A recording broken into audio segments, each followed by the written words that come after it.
Shalom Uvracha, on vient de terminer une Shmini Chag Atzeret Hazeh.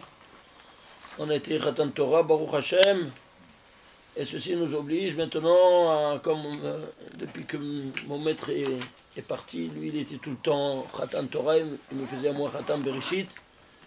Alors, suite à ce bombardement de Khatan Bereshit, comme maintenant des dizaines d'années, et j'ai décidé d'écrire sur la paracha de Bereshit, ou le livre de Bereshit, un livre. Et après qu'il est mort malheureusement, alors la Chaboura, c'est-à-dire la Yeshiva, m'ont nommé d'être moi à sa place Khatan Torah. Alors ça fait quelques dizaines d'années que je suis Khatan Torah, alors j'ai décidé puisque le ciel veut ainsi, alors d'écrire une deuxième série de livres sur toute la Torah. Alors ça a ouvert la deuxième série de Eshdat Lamo, ça s'appelle, deuxième série sur les parachutes de la Torah. Alors on commence tout de suite la première paracha, n'est-ce pas? Et regardez comment ça commence. Bereshit, premier mot. Regardez. On nous dit ici que tu dois étudier le Sod. Comment ça? Qui a donné le Sod? Rabbi Shimon Bar Yochai. Regardez, Bereshit, ce sont les lettres 2. Rabbi Shimon Bar Yochai. Tu vois ici les initiales? Alors, Rabbi, tu vois, Rabbi Shimon Bar Yochai. Qu'est-ce que ça reste? Aleph Tav. C'est-à-dire, Rabbi Shimon Bar Yochai, il va prendre toute la Torah de A à Z, de A de la première lettre à la dernière lettre. De A à Z. Il va te donner maintenant une nouvelle vision de toute la Torah. Toute Alpi Asod, toute cachée. Que tu ne vois rien. Est-ce que tu voyais ces choses maintenant de Bereshit au commencement? Tu traduis en français en commencement, où ça va tout ça? Est-ce que vous comprenez? Une catastrophe, ceux qui étudient dans un autre langage que la langue sainte, la langue originelle. Attendez, on vient de commencer. Alors, Bereshit, il nous dit, Rabbi Shimon vrai, il reprend toute la Torah de A à Z, il te donne une nouvelle vision des choses, cachée, comme son nom est caché, et tout ce que je viens de dire maintenant est caché. Alors maintenant, on voit ici, Bereshit bara. Regardez, il y a bara et bara. Et il y a au milieu shit. Il y a 3, 6, 9. Alors, ce shit là, il est au milieu. Pourquoi il est au milieu? Ça fait 6. Bon, écrit en entier. Shit. Shin, Yod, Tav. C'est clair? Alors, tu fais, il y a trois axes. L'axe de droite, tu fais la gematria de shit. Comme c'est 300, 400, 710. Et ici, les dernières lettres, des lettres cachées, appartiennent à l'autre groupe de lettres. Et c'est quoi? Nun, c'est le nom final. Shin, ça fait 704. Ici, 710, 710. Tu vois ça? Qu'est-ce qu'il y a au milieu? 26. Attends un peu. C'est quoi ça? Regardez. Bara, c'est 203. Plus 203. Plus 710, ça te fait 913. C'est Gematria Bereshit. 203 plus 710, quoi ça te fait? 913. C'est-à-dire une symétrie de Bereshit. Bereshit, qui a au milieu quoi? 26. Le nom de Dieu. Bien, le soir, il te dit, Yud Kebabke, c'est Amouda Emtsaïta. Il te dit pas plus que ça. Voilà comment parle le Zohar. Vous comprenez? Maintenant, je mets en relief qu'est-ce qu'il a dit le Zohar. Yud Kebabke, il te dit le nom de Dieu 26, il est le pilier central. Qu'est-ce que tu as compris? Amouda, c'est-à-dire le pilier Emtsaïta. Le central. Tu as compris quelque chose? Eh bien voilà. 913. Très bien. Alors on l'envoie, c'est quoi? C'est le pilier central. Alors j'ai été chercher dans toute la Torah, dans toute la parasha de Bereshit, qui va du premier verset, premier chapitre, au 6e chapitre, au 8e verset. Combien alors? Combien de fois il y a le nom Yud Kevavke? Le nom Yud Kevavke, il se trouve 36 fois. Pourquoi 36 fois? Parce que shit, tu vois, shit c'est quoi? C'est en araméen, c'est 6. Le pilier central, c'est quoi? C'est 6. Et alors, eh bien, puisqu'ils sont une double dimension, il y a droite et gauche. La droite, c'est l'antithèse de la gauche. Donc c'est sa miséricorde, c'est sa rigueur. Alors tu vois qu'il y a déjà ici, on t'apprend ici par ces 9 lettres qu'il y a une dualité qui doit être hétérogène.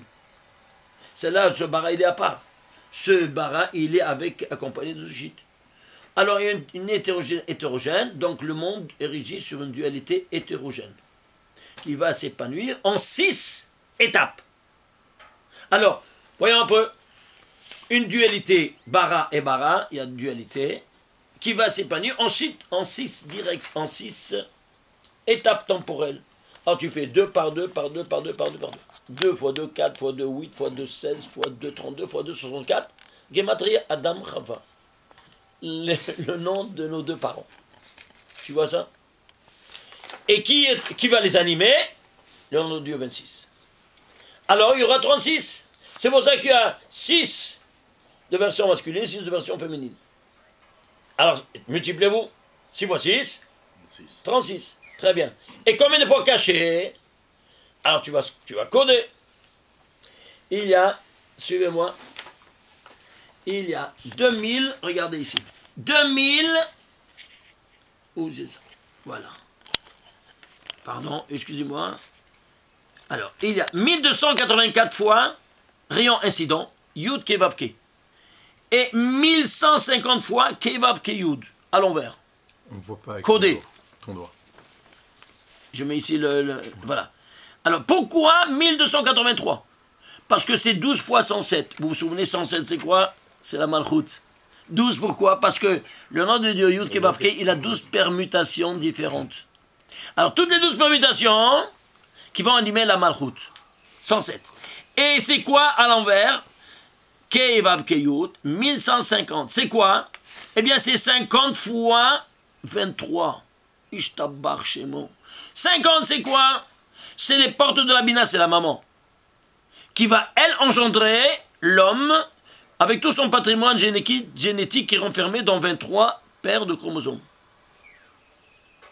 Est-ce que vous voyez son langage caché? Le total, dans tout la parasha de Bereshit, de 2434 fois le nom divin. 2434 fois le nom divin. Alors, regardez pourquoi il y a 2434 fois. Vous savez pourquoi? Parce que il y a 4 mondes, vous le connaissez déjà, n'est-ce pas? Atzilut, Beria et Sassia, qui sont animés par Yud, Ke, Vav, Ke, n'est-ce pas? Et qu'il devra être présent dans chacun, combien de fois? Alors, va à la racine de cette valeur numérique. 2434.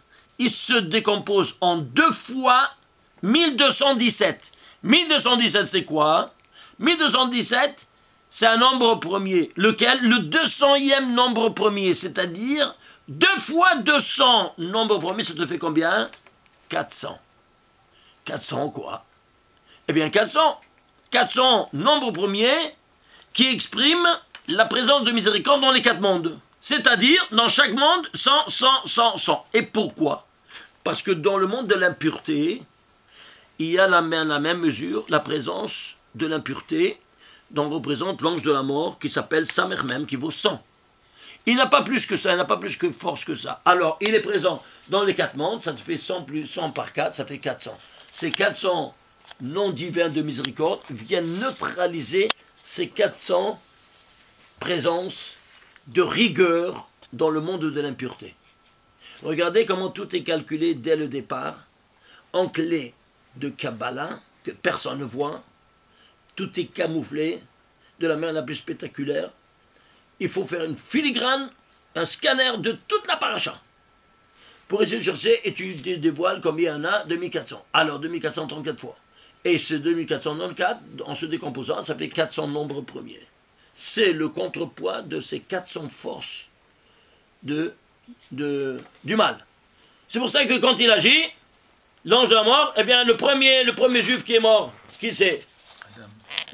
Non, le premier juif, c'est la Sarah, la première juive. Oui, non? Alors, Abraham Avinu, il doit l'enterrer. Alors, il doit acheter le camp de la mort. et racheter le compte de la mort. Combien il paye?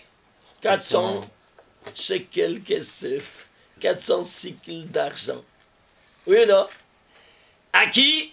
À Ephron. Combien c'est Ephron? 400.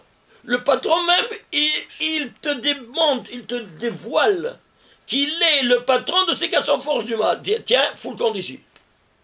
Il a racheté ce camp qui est Hebron, le caveau de Hebron, et il a rédimé des forces du mal. Il l'a chassé et il a enterré qui? Sarah, la première juive. Est-ce que vous comprenez comment ça fonctionne? Toujours ce 400 là, c'est une force spectaculaire. On a déjà fait plusieurs fois je ne veux pas me tirer là-dessus parce que je peux vous dire sur le dernier, par exemple, un exemple. Toujours ce 400, c'est le mal. Alors c'est rentré dans le jargon populaire français, quelqu'un qui fait des bêtises, on dit il fait les 400 coups. Oui. D'où ça vient les 400? Pourquoi 500? Pourquoi c'est 300? Pourquoi je suis 400? Personne ne sait. Hamor, viens chez un yeshiva, je t'enseigne le pourquoi, même comment tu parles. C'est clair? Alors ceci étant dit, alors maintenant on va voir maintenant le contrepoids de cela. C'est qui? C'est Elohim. Elohim, Bereshit, Bara, Elohim. Combien de fois il y a Elohim dans toute la paracha? Alors s'il y a 36 fois en lecture directe le nom Yud Kevavke, celui-ci, Elohim, il y a 67 fois. 67 fois. Pourquoi? Je ne sais pas. Alors, cherche maintenant caché. Caché, il y en a 93 fois. Ah, tu vas comprendre. 76 plus 93, ça te fait combien? 160. Vous vous souvenez, c'est quoi 16? 10 fois 16. C'est quoi 16? L'épée du Créateur. Comme ça dit Rabbi Shimon bar Yochai dans le Zohar. Harabo shel HaKadosh Baruch Hu, Yod Vav. D'où ça vient? Ça vient des 4 lettres du nom divin, Yod Ke Vav Ke. Le Yod, il donne le Hei, et le Vav, il donne le Hei. Donc le Yod et le Vav sont masculines, qui sont mashpi'im, qui sont influenceurs. Et le Hei Hei, le féminin, la forme du féminin, qui reçoit. Alors c'est pour ça que le Yod Vav, il exprime quoi? L'épée du Créateur. Yod Vav, Harabo shel HaKadosh Baruch Hu. Comme ça nous dit le Zohar. J'ai écrit tout un livre à ce propos, je l'ai appelé le volume 16. Bon, ce n'est pas le cas d'y rentrer. Une prochaine fois, on va voir un peu des détails. Alors maintenant ici, qu'est-ce qu'il y a? Il y a 160 fois Elohim. 160 fois Elohim, c'est 10 fois. Pourquoi dans chaque séphira, la rigueur, tac, tac, tac, tac, il est misidial. Dans chacune des 10 composantes du corps humain. Alors comment on va le neutraliser? Suivez-moi. Alors, pendant les 6 jours, les 93 fois, il y a 93 fois, n'est-ce pas? 93 fois codé dans toute la paracha. Alors, c'est caché pendant les 6 jours. Alors, pendant les 6 jours, qu'est-ce que tu vas faire? Tu vas mettre 3 fois 33. C'est quoi 3 fois 33? 93, c'est 3 fois 3 fois 31, excusez-moi. C'est quoi 3 fois 31? Eh bien, dans le cube de Téphiline, vous avez 31 versets. Vous devez mettre 3 paires de téphilines. Le matin 2 et l'après-midi à Mincha 1. Shimush Rabbah. 3 fois 31, 93. C'est le gématre de Magen. Quand il dit Magen Avraham, c'est quoi? Bouclier d'Abraham. Mais s'il t'a donné son bouclier à toi, journellement, quotidiennement, pendant ces 6 jours, pour neutraliser cette présence de 67 déclarée. Alors toi, ils sont déclarés, ils sont écrits en lecture directe. 67. Alors tu fais ici, pendant les 6 jours, parce que pendant les 6 jours, tu fais 93, c'est 3 fois 31. Pendant les 6 jours. Et le 7e, tu ne le mets pas. Alors le 7e, c'est tout dévoilé? Oui. Combien de fois il y a le nom Elohim dévoilé? 67. Pourquoi 67 fois? Parce que 67, il y a une lettre parmi les 22 lettres qui est écrite en entier vaut 67. Zayin.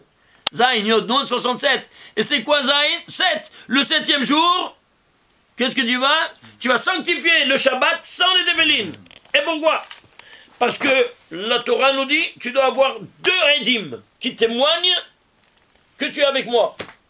Quels sont les Edim? Alors, pendant les 6 jours, le Brit Mila c'est un Eid, mais c'est pas suffisant. En deuxième Eid c'est quoi? Les Tefillin. Vous avez compris? Alors, le Tefillin, et ça fait 2 Edim, al Pishne Edim, Yakum Davar, dit la Torah. Par la bouche de 2 Edim, il y a un témoignage qui s'établit. Très bien. Ah, le Shabbat, j'ai pas de Tefillin. Eh bien, le Shabbat, c'est un témoin. Alors, tu sanctifies le Shabbat, et c'est pour ça qu'on ne peut pas mettre des Tefillin, parce que si tu mets les Tefillin le Shabbat, c'est tout comme si tu dis, ah, c'est Shabbat, c'est pas un témoin. Bon, Hashem Yishmor. Abou du témoin. Le père du témoin. C'est clair. Alors, ça c'est quoi? Alors ça c'est pendant les 6 jours. Les 6 jours, qu'est-ce que tu fais? Tu mets 93 sur ce bouclier. Quotidiennement. Alors, c'est pour ça que 93, c'est 3 fois 31. Pendant les 6 jours, tu fais 3 fois 31 paires de téfilines. Et vous allez me dire, ouais, mais en Mincha, personne ne met le téfilin. C'est pas une preuve que personne ne met le téfilin, que tu enfreins la loi divine. Parce que toi, quand tu es le fils du Créateur, Kucha Belichou, il y a là-haut, vous vous souvenez, il y a 2 attitudes qui ont créé le monde. Kucha Belichou et la Shekhinah. Une qui fait positive, négative, c'est pour ça qu'il y a des mitzvot positives et des mitzvot négatives, de s'abstenir. Très bien. Alors si c'est ainsi, si tu as ces 2 attitudes, alors Kucha Belichou, il a une couronne. C'est quoi? La couronne des téfilines de Rabbeinu Tam. Et la Shekhinah, n'est-ce pas? C'est quoi? C'est la Malchut. Et la maman, c'est la maman. Pas c'est le papa, c'est la maman. Eh bien, la maman, elle a aussi une couronne, la reine. Le roi et la reine. Et la reine aussi a une couronne.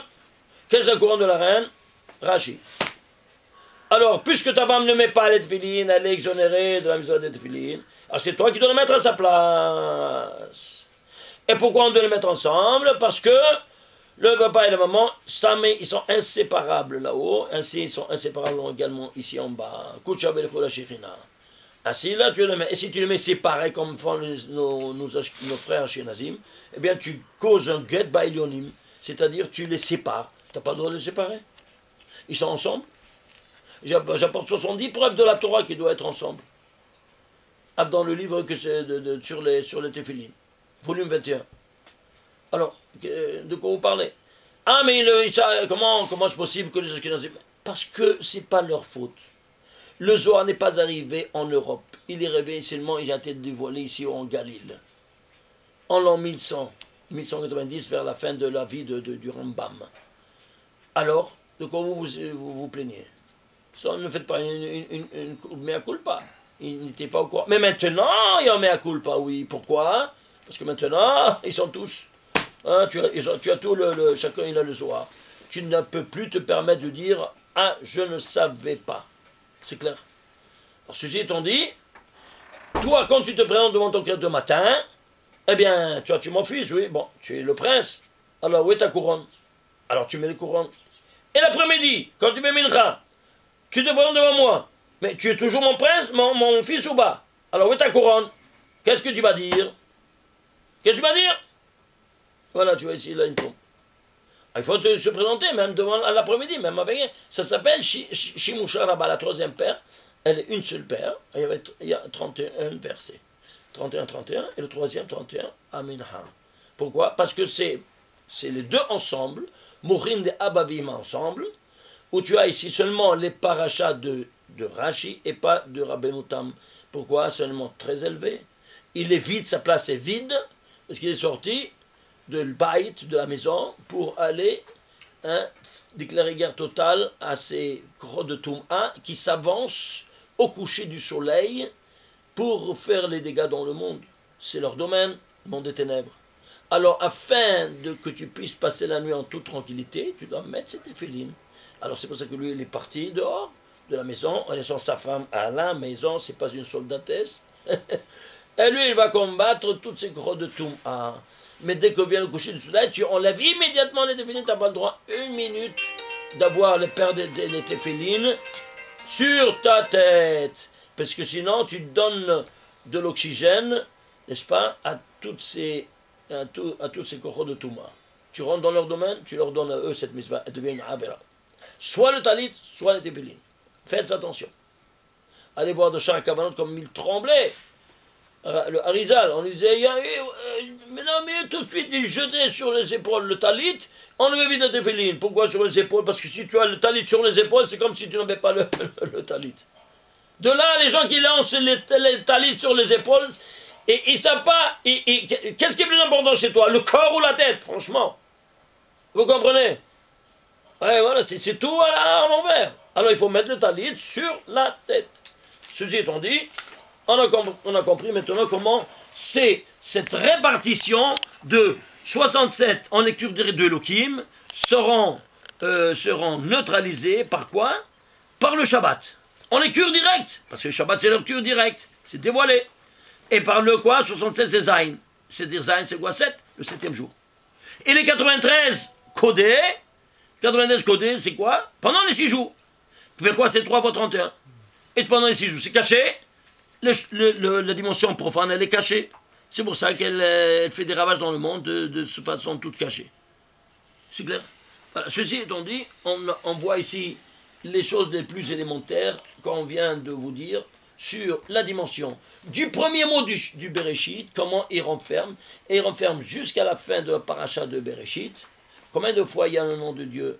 On a vu de Havaya, de miséricorde, et combien de fois il y a sur la rigueur.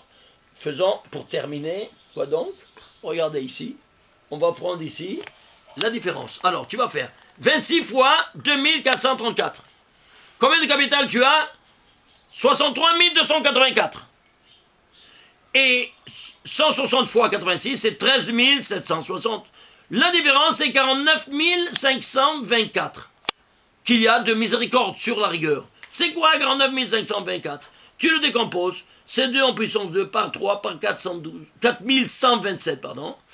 4125, c'est le 568e nombre premier. C'est quoi?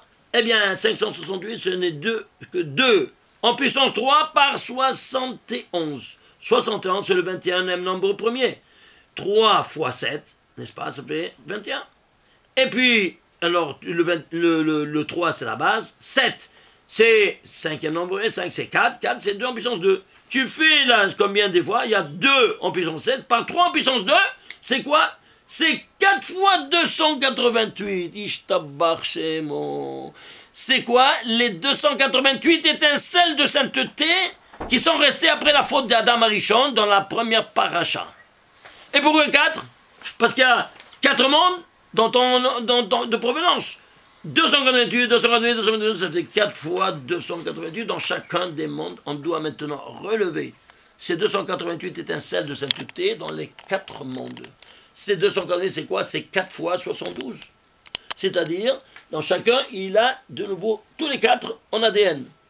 Au niveau le plus élevé, 72, c'est le Shem HaMeforach qui sortait du Kohen Gadol, vous vous souvenez, à Yom Kippour, par miracle. Shem HaMeforach 72, par 4, 72. Donc 4 fois 4, 16. Et si ça ne suffisait pas, pour terminer, le grand final, c'est cette valeur de 4 fois 280, ce n'est autre aussi que quoi? C'est 3 fois 384. Ishtabach Shemo. C'est quoi? 384. Dans tout le Tanakh, il y a le nom de Dieu. Yud Kevavke, mais écrit à l'envers. Kevavke Yud. En direct, sans code. En direct. Et comment c'est en direct?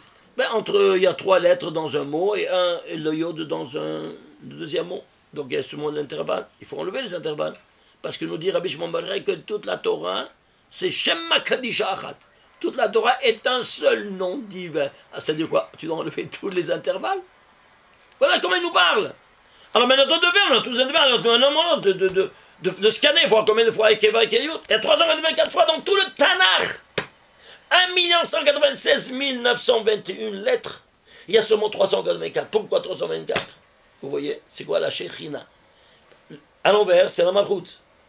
À l'endroit, c'est le Kodesh HaBeruch et à l'envers, c'est la Malchut. On réfléchit. Ouais. Alors, on est ici, devant la Shechina qui t'a parlé. Où ça? au mont Sinaï. 3 fois. Pourquoi 3 fois? Une chose que tu fais à 3 reprises, quoi tu fais? Une installation, une hazaka, une installation de facto et de juro, ab aeternum, où ça? Dans la paracha de Bereshit. Et ça, c'est le rapport entre la miséricorde et la rigueur. La différence, c'est quoi? La Shérina qui s'installe malgré la rigueur. Et si toi, tu veux voir maintenant combien de fois ils se trouvent Hachem et Elohim ensemble.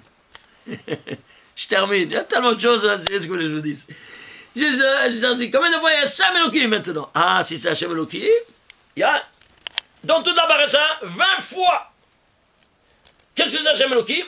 Le Hachem, la miséricorde, qui va neutraliser le Elohim. Alors, qui c'est qui a neutralisé la rigueur? Notre premier patriarche, Abraham, qui était la 20e génération de Adam Arishon. C'est pour ça qu'il y a 20 fois Hachem Elohim. Il te dit ici, déjà, il te prépare le terrain. Dans la première paracha, qu'est-ce qui viendra à la 20e génération? Celui qui va adoucir toutes les rigueurs. C'est pour ça que dans toute cette paracha, il y a 20 fois Hachem Elohim. Ishtabach Haboré. Vous avez des questions? Vous avez des questions? Baruch Adonai Le'olam. Amen. Amen. Amen. Shabbat Shalom u'mevorach.